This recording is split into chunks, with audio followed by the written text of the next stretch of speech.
那来，这边呢，我们开一下那个档案。好，我们在 Medium 这边的题目，你选一题。Medium 的吗？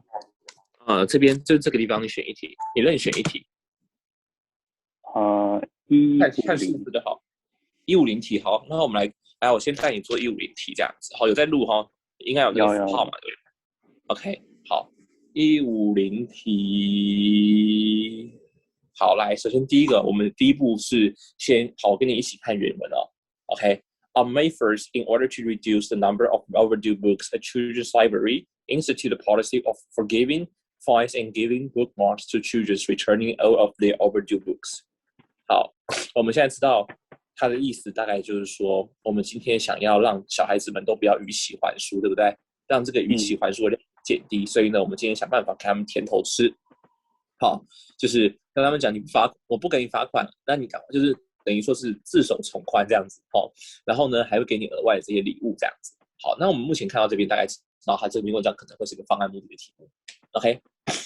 好，所以等下如果没有特别讲明的话，那我们可能是要针对那个目的。好，如果他今天是要去说支持或反对的话，我们就是要想我们的命题就会变成说是怎么样减少这个，就是能不能减少这个 overdue books 这样子。OK， 好，下一步。On July 1st, there are twice as many overdue books as there have been on May 1st. 好，7月1号呢，他说就是比起5月1号来，比7月1号与5月这2个月来，竟然还多出了1倍逾期未还的书。你实施这个方案之后，竟然还多了1倍，所以这个时候你就可以慢慢发现，这个文章里面好像他今天并不是一套论点，他好像跟我讲一个两件搭不起来的事情，对不对？对。好，注意我们在读第一次都要读得非常仔细，尤其是这个日期的部分。好，这个地方他是说7月1号比一开始5月1号还多了2倍。虽然这之中其实已经有还了很多书了，但是呢，逾期的书竟然还多了2倍。好，那这个时候我们就知道这篇文章应该不太是所谓的要我们去讲方法，支持或反对，因为他已经给出了方法无效了，可以理解哈？对，可以。好，他已经告诉你方法无效了，所以我们不太会是再去支持或者反对。好，那你看这个题目他说什么？他说，下列何者可以解释到底发生什么事情？为什么会有这个 inconsistency？ 好，那现在重点来了，我们的命题就是要去解释 inconsistent。那我们先不要往下看，先想一下。来，我问你哦，你觉得文章中最大的矛盾是什么东西？就是他实施了这个政策之后，反而没有办法，就是他的还书那个数字反而就是没有还的变得更多了。等一下，这边就有误解了。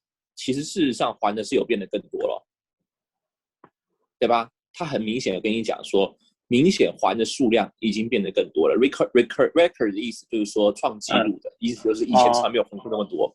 好，所以你看这个地方你就可以开始抓错了。好，所以我还说你不要急着去进选项，你先好好想清楚它的矛盾是什么。它并不是说因为虽然实施政策，但还书并没有那么多，不对，还书的确变多了，所以这个时候你就开始你自己的预想就有可能会违反前提了。了解。OK， 好，那现在我们就是再调整一下我们的预想，调整一下我们抓的矛盾。它的矛盾不是说为什么实施政策还书没有变多，而是什么？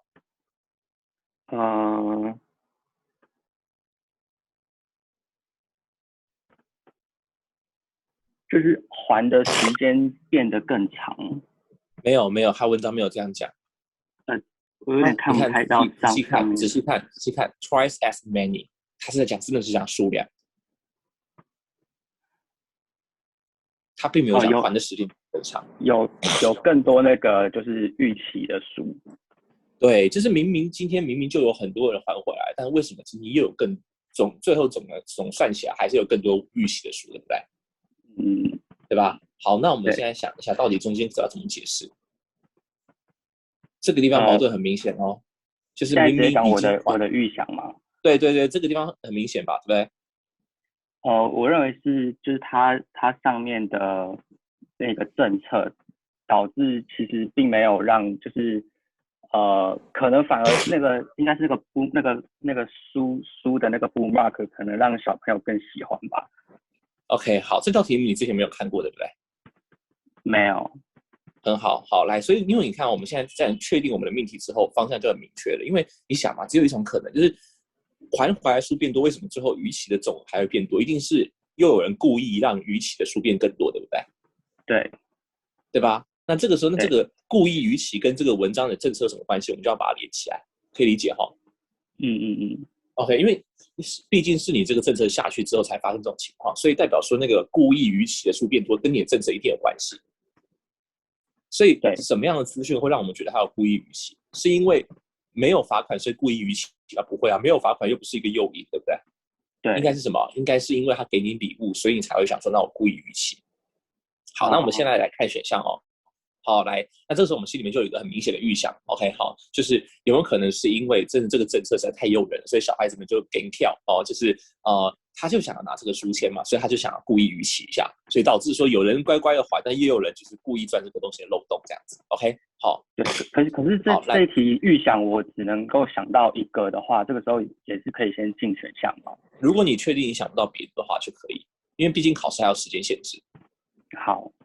对，因为像这道题目，它其实断点没什么，对吧？因为你看，我们抓出来的资讯就是总额变多，但是还的量也变多。其实是用 MEC 分析的话，最后的 balance 就等于还的量加新增的预期数量减上还的量，对不对？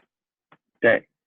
我们刚刚其实是稍微用一下 MEC， 因为最后是讲新增的量并没有变多，但是还新增的那个 balance 那个逾期的 balance 变多了，但是新增的量却变少了。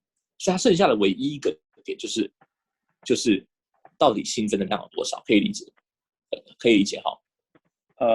这边有点应该说，他刚刚文章里面的唯一矛盾就是最后的那个逾期的 balance， 知道什么叫 balance 吗？就还在逾期的那个 total 还是多，对不对？然后呢，这个 total 有什么东西组成的？是由还回来的是由新逾期的书的数量减上还回来书的数量所组成，对不对？对。OK， 好，那这之中呢，很明显还回来的书是变多了，所以这篇文章的唯一一个断点，你只需要解释说为什么新逾期的书变多了，可以理解哈？了解。OK， 好，所以那这个时候，当然我们就是要去想，到底为什么这个政策让新逾期的书变多？所以因为你看 MEC 这样分析下来，就只有一个断点而已。OK， 好，可是这个算是 MEC 吗？因为我觉得有点像是纵向嘛，断点的话不会。纵向的话会有时间啦，会有时间哦，比如说什么还回来，经过处理之后又弄丢之类的。可是 MEC 的子母关系不是像是比如说成本跟就卖的东西它里面不一定是要成本或钱。其实你只要发现它今天两个资讯之间是一大一小，像比如你看这个地方。overbook 是指的是现在还在逾期的书，对不对？对。那这个由谁组成？它等于什么？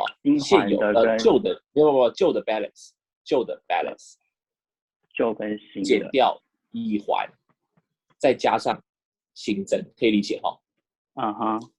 可以。OK， 好，那今天文章里面旧的 balance 已经讲完了，然后呢，已还已经讲完了，一半就是变多了。那为什么今天 overdue 反而又变多呢？一定是这边更强烈。好，所以不是说只有成本什么才能用。MEC 的原始概念就是它就是一个方程式，它就是一个东西，一个代数有好几个子成分组成，可以理解吗？OK， 这边可以好。所以来，那这时候我们就可以进入选项咯。好，来 A 选项说什么？就是我们要仔细看，要去想它到底人话讲的是什么。Did not keep accurate records of how many children took advantage of the grace period, and some of the children returned overdue books did not return all of their overdue books. 好，这个选项好像是跟我们讨论的是，他前面讲说记录的资讯不准确，好像跟我们讨论那个数字是不是对的，对不对？对。可是问题是我们不需要去质疑文章的前提嘛，对不对？对。他已经跟我们讲了，他就是跟我们讲还的数就是变多了，我们不需要去质疑你算的这个数字是不是正确的，对吧？我们只需要去质疑，就算还的数变多，那为什么今天最后的余量还是这么多 ？OK， 然后再来后半部分也有问题，什么？他说有小孩子他们其实还的时候并没有还掉全部，可是问题是没有还掉全部，你还是一样啊，当然反正你还的数就是变多了，我们就是确定你还的数就是变多了，我们现在要知道的是。在还的数变多这种事实之下，到底为什么最后的预期数还是多。那你还的书到底有多少？这件事情已经被考量过了，可以理解哈？可以。OK 哈，我们现在已经文章就是跟你讲，还的书就是变多了，你不需要跟我解释为什么还的书变多，或者是还的书变多里面还的书里面到底有哪些是小孩子，哪些是到底占了他们的多少比例，不需要跟我解释，我只需要知道说有什么情况在还的书变多这个大前提之下，还有什么新增的资讯会让我们最后的余额没有增加，可以理解哈？可以。好，来，那所以这时候你看，我不会用什么子集合啊，什么以考量前提这种就是这种只用术语把它带过。我会跟你讲说为什么我不需要知道这个资讯。OK， 好，那 B 选项说什么？尽管这个就是有这种 grace period， 就是这种宽限期，但是呢，并没有让很多小孩，让所有小孩子们都愿意还这个书。来，我问你，这个选项是不是跟刚刚一样的问题？对，他在讨论说到底还的书有多少，可是我们就知道还的书变多了嘛。对，就是我们就想知道说，对，你讲，我们没有要知道他讲的这个已经知道的讯息，我们要讨论的是就是为什么那个 overdue 的那些书还有更多这样，就是对，就是还的书变多的是我们早就知道的事情了。OK， 好，但是呢，我们想要知道的是在还的书变多之后，为什么最后的 total 还是多？对吧？消失的资讯应该是在 total 还是多，到底为什么？而不是说你再继续跟我解释还的书为什么变多。OK， 好，然后呢 C 选项说什么？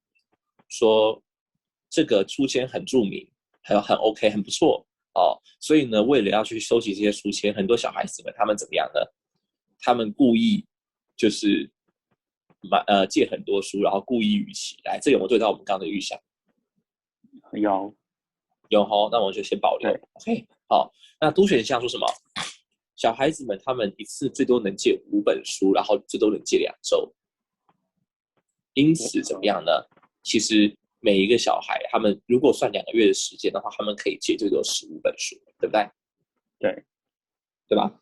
好，那问题来了，这个选项为什么不能解释呢？原因是因为我们今天想要知道的是没有还这件事情到底为什么会有这么多没有还？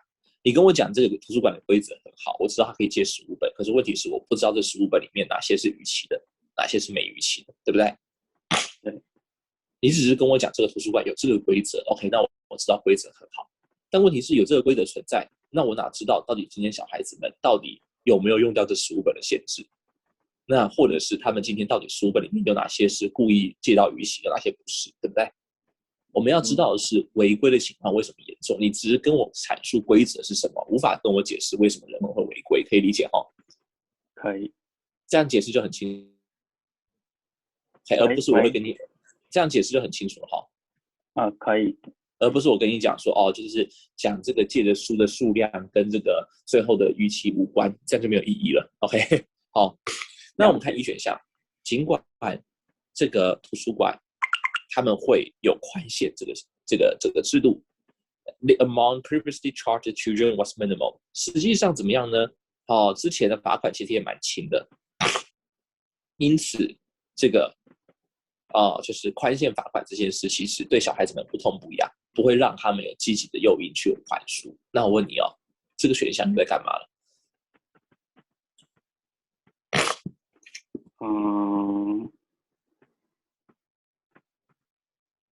我们想要知道小孩子们为什么还书，可不可以还书呢？他讲的，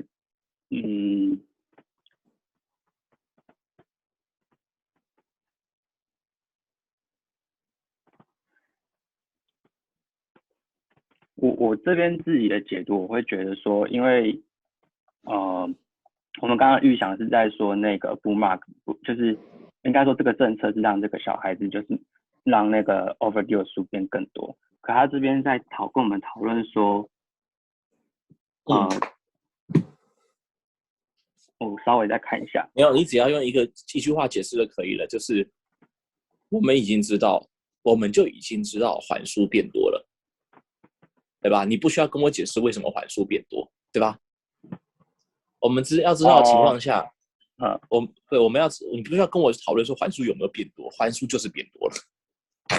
1选项仿佛跟我讲说，反正其实今天这个罚金不痛不痒，所以你免去这个罚金也不会让小孩想要还书。没有啊，小孩就是还书啦。环数就是变多啦。可是我们要知道，不解的东西不是环数，我们不解的是为什么环数变多的情况下，余期数仍然变多，是这样的概念吗？了解。懂哈？OK，好，那现在就换你了哦。好，来，我们游戏规则一样，就是我今天只会帮你记一开始你看原剧的人话的时间。OK， 哦，然后呢，接下来你做题我都不会记时间，可是也不要做太久这样子哈。然后呢，结束之后，对，结束之后就是我会先问你，你刚刚看到的文章你怎么分析的？再来再问你5个选项，你的判断是什么 ？OK， 好，by the way，这一题答案是 C， 刚好对到你原本的预想这样子。哦，所以你文章好好看，好好思考是没有问题的，对吧？我们看文章花很多心思仔细去想，对不对？去确定我们要解释什么，所以你的方向就完全没有问题啊，对吧？刚刚答案是 C 没有错，你就不会在选项里面浮沉那么久哦。因为如果没有看清楚的话，像你刚刚一开始解读人话，你会觉得我们好像解释是为什么环数没有变多。我跟你讲，你就会开始去想 A 跟 B 跟 E 了。为什么？因为 A 跟 B 是环数，为什么没有变多？那这时候就麻烦了，你最后就会开始纠结这几个选项，然后花很久时间，但实际上完全没有效果，是因为你原文分析的不够好。OK， 但好，那我们好像就是我刚刚的确是一开始在分析原文的那个地方，就是也是当时你跟我说我的重点错，就是我把你拉回来嘛，对啊，我把你拉回来，不然后面的话你就会开始犹豫别的选项。对，我好像自己在做的时候也有时候会这样子。那这个是一个问题啊，就是这个是一个粗心的习惯，我要改掉。因为你这个习惯如果不改的话，那万一未来你去做商业分析怎么办？了解，我知道，对吧？就是，但我不知道为什么，就是在读英文的时候常常会有这样的一个问题耶。这个问题要怎么回避？由你改变会由世界改变，什么意思？有哪一天这世界上你不需要处理英文的文件了，中国崛起了，那我们就不用想自己的事情了。另外一方面，当是由你来改变的。那你觉得哪一个比较快实现？当然是由你来改变，对吧？对。OK， 好，所以就是慢慢的培养细心的习惯。就是细心的概念是这样子的，先不要急着去看选项，你先把它当成是一道小 case 来分析。好，对，虽然我知道你现在做题时间有很大的问题，没有错，哦，所以我会建议是这样子的，就是说，如果你在下个礼拜之前，你做题的时间还是没办法控制在 CR 2分半之内的话，会建议延期。哦，因为2分半其实，虽然我们要求是1分50秒，但是呢，如果超过3分钟以上的话，那个要缩时间可能会需要多一点的那个训练空间来缩。好，所以如果下礼拜 CR 做题还是2分半以上的话，建议你延期。你也不要本末倒置说因为我怕延期，所以我就想办法就是读得赶，不行，不能这样子。因为你要知道，你最后的目标是为了要让自己有这个能力，让自己有这个思考的速度。所以不要囫囵吞枣，不要觉得说因为我不想延期，然后呢我就随便乱读，然后赶快读，然后把我们之前讲全部忘掉，这样不行。你要记住你的目标是你要让商学院知道你是一个有能力的人，然后你其实有这个能力，是你的速度目前不够。那速度不够的情况下，如果你在囫囵吞枣在心急的话，就会表现一塌糊涂。那我们要避免这件事情发生。OK， 好，那我们现在来看第151题，来。等下那个影片记得传给我，我想要把它分享出去，可以吗？分享出去吗？那还是我帮你匿名？匿名好了。好，因为我刚刚没有讲到你的名字吧？对吧？OK， 那没有问题。那我帮你把那个一开始有出现名字的地方剪掉，这样子。好，OK， 好，因为这样对我没有讲到你的名字，应该就不会发生什么事情，这样子。OK， 好，来，那个这题准备开始哦，3、2、1，开始。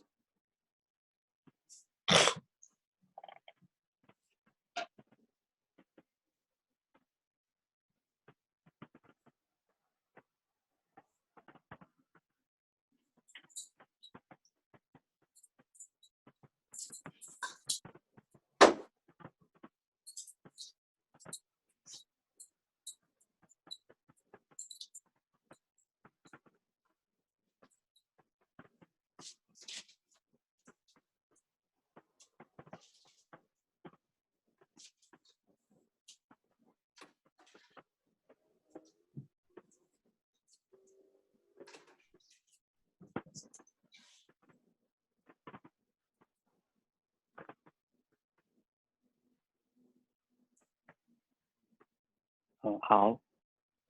好。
好了吗？再一下下，有两个好啊。选项有点犹豫。好啊。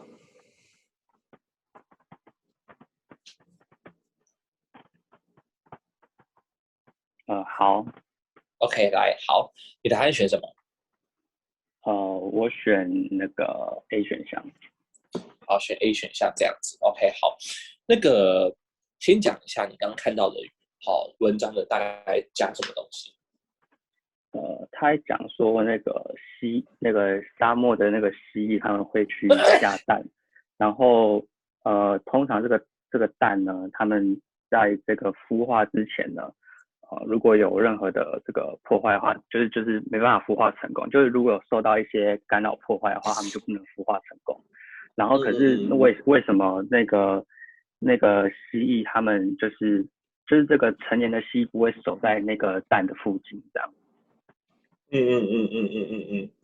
说就是因为有外界干扰的话，那这个基本上就流产了吧，对不对？对对对。然后但是这种外界干扰理当来说的话，应该就是要避免那种干扰。可是就是那些下蛋的蜥，他们也不会守在那些蛋的附近这样。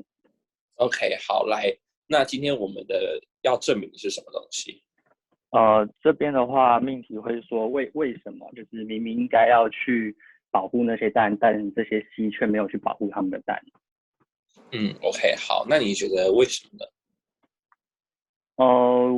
我的第一个想法会是说，就是可能那些蛋被破坏的风险很小这样子。OK，被破坏的风险很小，所以没有必要去保护，是吗？对。OK，好，好，那还有没有别的想法？刚刚就只想到一个而已。OK，好，来，那这个时候你觉得，你说你刚刚选哪个选项我选 A 选项。？OK，好，来，那首先，那你告诉我第一个选项在讲什么？ A 的这边他告诉我们说，就是这个蛋它被破坏的风险只会在在那个下蛋的那个季节，有很多蜥它们就是很密集在一个地方的时候，才比较有可能会破坏掉这样。好，那你觉得它为什么不是答案？我选 A 啊，我选 A。哦，你选 A 是不是？哦，我以为你选 C。OK，好，那理由是什么？我是最后排除法排到我剩下 A 选它的。我一开始跟其他答案有点混淆。怎么说？因为我觉得下面其实有几个选项也是也是就是在讲说风险比较小，比如说 C 选项，我一开始就是最后我是 A 跟 C 在好，那不然混淆。你先跟我讲你哪些选项一开就觉得不是答案？一开始的话，对，一开始我觉得 B 这边我有想一下，但我后来觉得它是比较无关，因为他还跟我们讲说，他强调的是这个孵化这个时间，对这个时间的这个长度嘛。嗯然后但其实我们要在意的应该是说为什么就是这个回到原文看是为什么这个蛋明明应该要去守卫，可是他却没有去保护他的蛋。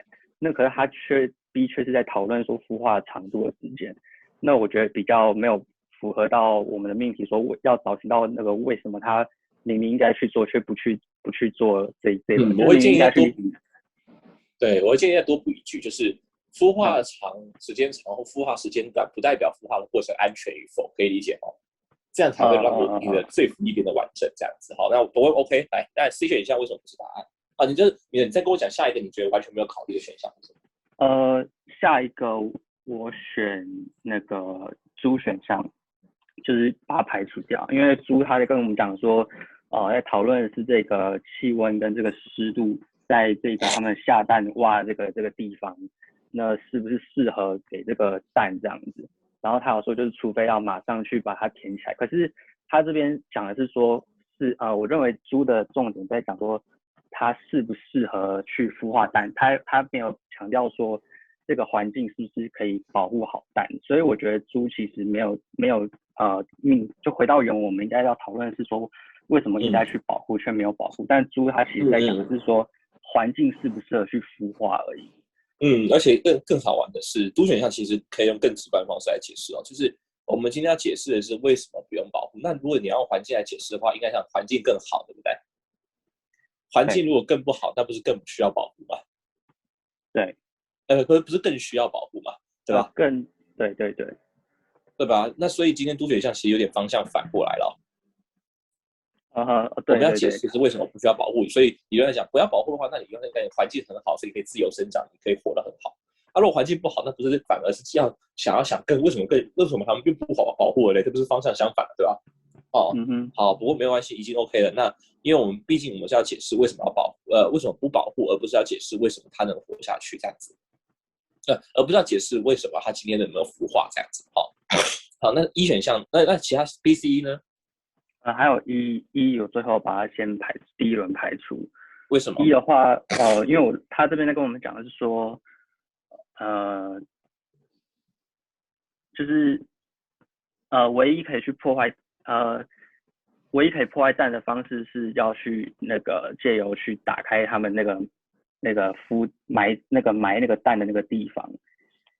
所以我其实应该说不是，我刚才不好意思讲错，这个 A、C、E 我是在后面第二轮去筛选的，所以一开始排除的是 B 跟猪，然后我再下来排除的是 E， 然后最后是 A 跟 C 去选，然后再排除 C。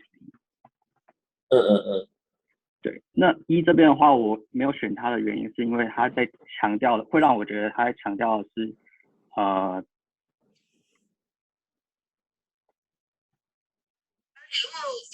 是什么东西？是好远啊！突然爆出这些声音。你继续讲。喂。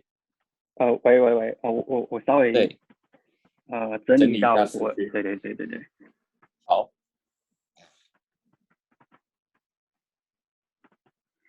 因为我觉得他虽然也有讲到说，就是唯一可以去破坏干扰那个蛋的方式是借由去打开它去埋藏那个蛋的那个通道，可是他这边讲的是说，就是讲其中一个通道，他在讲其中一个他们在下蛋的通道，但我觉得有点远了，就是为什么有点远呢？应该是他让我觉得是他在讲一个比较特例，他在讲 one of the tunnel，这边就是讲其中一个下单的地方这样子。对，所以我刚刚这样排除的顺序好像是有点错，就是应该这个算是比较算是范围的那个阶层，不要想逻辑术语，不要想逻辑术语，用白话文解释为什么医学相对。我会觉得他给我讲的是一个单独的特例，就是在讲说借由打开其中一个通道，但他没有办法解释说回到原文我们要讲的是这个现象，为什么全部这些应该要去守卫这些蛋，他们却没有去守卫这样子。对啊，就是你今天应该这样讲，你就直接讲说，好，不管就算今天他是用一种方法，还是用另外一种方法，还是用第三种方法，就是他不管他孵的方式用什么方式，我们无法证明他孵的方式对这个蛋到底安不安全，需不需要人守卫的影响，可以理解哦。你只是跟我讲孵蛋的方式，但是你这个方式安不安全，我们并不知道。但既然不知道安不安全，我就更不知道说为什么他们需要守卫或不需要守卫这样子。好，那最后剩下 A 跟 C， 你觉得为什么你最后觉得 C 不对，然后答案选 A 呢？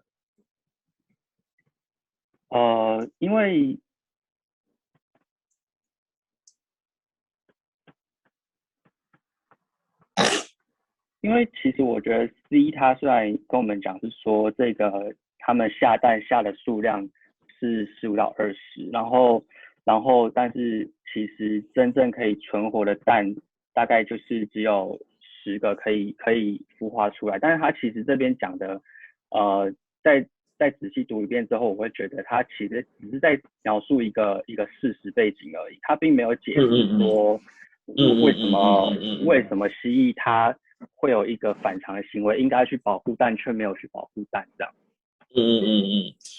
再请不要讲说像事实背景什么的，这种太逻辑术语了，这样子。OK，你只需要讲说，他今天只是跟我讲说，好，他说反正就是总共有10%没有孵化出来。好，那但是问题是这个10%到底是严重还是不严重呢？这个10%流产率到底是高还是低呢？对吧？然后我们也不知道，所以我们也不知道说到底今天这件事情是不是就是到底这个流产率高还是低，是代表是安全还是不安全？那既然不知道这件事情，那我们也无法去得知说到底今天为什么这些蛋需不需要守卫。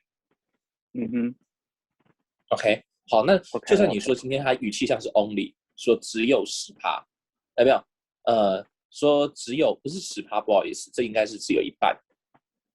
OK，就像你说因为这个 only 的语气，只有它应该表达是相对安全的话 ，OK， 好，那对，不是，这边是 hatch 是孵化，应该说只有10%孵出来，对不对？不是10%，20个里面只有10个有孵出来，10个，那语气上也在表达是好像这些孵化的过程其实应该是相对失败率比较高的吧，相对不是那么安全。那你还是无法解释为什么我们今天不守卫啊？你的流产率都有一半了，只有一半的会生出来，那不是代表说它应该很危险吗？对吧？了解，那这种情况下，那我们不是更需要一个积极的守卫吗？你还是无法解释。OK， 好，这样的概念。好，那个答案是 A 没有错但是我要讲一下你刚刚过程中出现的问题。好，你可以进第3阶段没有问题，但我要跟你讲一下，你的阅读训练还不能进第3阶段。好，然后呢 CR 可以进。好，但因为今天是我们那个终结者的最后一天嘛，所以我要跟你讲一下之后的那个进度这样子。OK， 好，首先第一个，你什么时候阅读训练能够进第3阶段？就是你在平常做题目的时候，你要稍微测一下你读人话的时间。这个时间能够缩到平均30秒之内，就是每一天每一道题看文章的时间都能够缩到30秒之内的话，你就可以进第3阶段这样子。OK， 因为刚刚我帮你测还是50秒左右。好，然后呢，但是你也不要因为了赶这个时间而读得很快很赶，因为你刚刚现在的第2大问题就是你在读这些文章的时候，你很容易解读错误。你大家回去听这个录影就知道，你一开始解读的是为什么不需要守卫，但他们不是不需要不是说完全不守卫他们是只守一开始而已，可以理解不是说好像什么爸爸一开始就是妈妈生产了，然后爸爸一开始就跑去喝酒花天酒地，然后从来没有没有，他说他有赔，但是只有赔一开始。为什么只需要赔一开始 ？OK， 了解。所以你还是有容易把原文的资讯简化的倾向，就像刚刚前面那一题一样，你把它简化成为什么小孩子犯的数不多，但是你违背了前提。像这道题目，你把它简化成他们完全没有去守，但实际上不是完全没有去守，他只是守了一下而已，这样子。为什么只需要守一下下 ？OK， 好，那我们为什么这个会有差别？因为如果你今天讲完全不用去守的话，那我们要证明的就是它本身就是完全安全，对不对？那如果我们今天讲是只有一开始要去守的话，那我们要证明多一个方向是一开始比较危险。懂？了解我的意思吗 ？OK， 好，就是会多一个预想这样子。OK， 好，就是你不是要证明妈妈，你不一定要证明妈妈一直以来都很强大，你也可以去证明妈妈一开始很脆弱，后来比较强大。OK， 好，这有差别哦。好，然后呢，再来对选项的解释要更直白。就像你看我刚刚的解释，我其实都很直白，我没有去想什么逻辑术语，什么依考量因素啊，什么就是客观事实啊，因为你讲客观事实给别人听，他不一定听得懂在讲什么东西。了解。可以讲就扣回命题，然后你就想，就算他今天跟我提到，比如说跟我提到这个下单的方式，就算下单的方式是A 方式、B 方式、C 方式，但方式的不一样会对我的蛋的安全性造成影响吗？我们并不知道，所以我们也不知道说为什么今天这些蛋后来不需要特别保护，可以理解哈。对啊，用这种方式，然后再来就是你要去注意方向相反这个问题，因为你很多时候好像都没有抓准方向。像比如说刚刚的这个就是 A 选项，刚刚的这个 C 选项跟这个 E 选项，跟这个 D 选项，其实老实说是方向相反的选项。如果孵化率不高的话，我们更需要保护；如果今天环境不好的话，我们更需要保护。可是我们今天要证明是更不需要保护，是吗？好，所以代表意思就是你要时时回去扣紧你的命题跟你要的方向。你现在最大的问题其实应该不是在分析选项，你应该是在分析文章上，也就是你文章本身的分析，你有过度简化的倾向。然后再来就是你的命题跟你的态度没有踩稳，所以在看选项的时候就花了特别多时间。OK， 好，那接下来要注意的是，接下来你的 CR 部分，虽然不用再录音了，可是我还是会建议你每做完一道题，就是每做完的2-3道题，就要回去对照后面的详解，去看你刚刚的分析思路跟他有没有一样。好，可以理解哈。看后面详解的时候，先不要去想它的解释，它的选项的解释，你就单看那个 reasoning 就好。因为你现在最大的问题并不是在选项，你最大的问题是在分析文章。你分析文章只要能够精准，只要你切入的点能够精准，你后面选项很多问题可以解决。像我们刚刚上一题一样，我带着你做，结果选项就很快就解决了。可以理解哈。好，所以CR 的部分就是当你确定你每一天做题的，就是你现在开始就不会再录音了嘛，对不对？但你要特别帮你的那个就是开始看人话去按码表计时。如果你确定你连续3到4天，你每一组人话都能30秒之内解决的话，然后你的人话分析不会歪掉的话，就可以进到第3阶段。可你不要赶哦，不要因为我好想进第3阶段，然后就反而囫囵吞枣。OK， 了解。这是第一个点嘛。然后第二个点就是好好的去分析文章，不要去把文章资讯过度简化。第3个点就是注意踩稳你的命题跟你的方向。你只要确定你做到这3件事情，选项对你来说不会很困难。OK， 好，大概是这样子。好，等一下把影片传给我，会帮你把个人信息遮起来。好，我可能明天会怎么？没有，我想说后面想问一下，就是演写的事情。那后面这一段到时候可以剪掉吗？后面哪一段？我现在想问的。好，你先把那个录影暂停了。好，那我们就跟观众说拜拜，先把录影暂停。好 ，OK。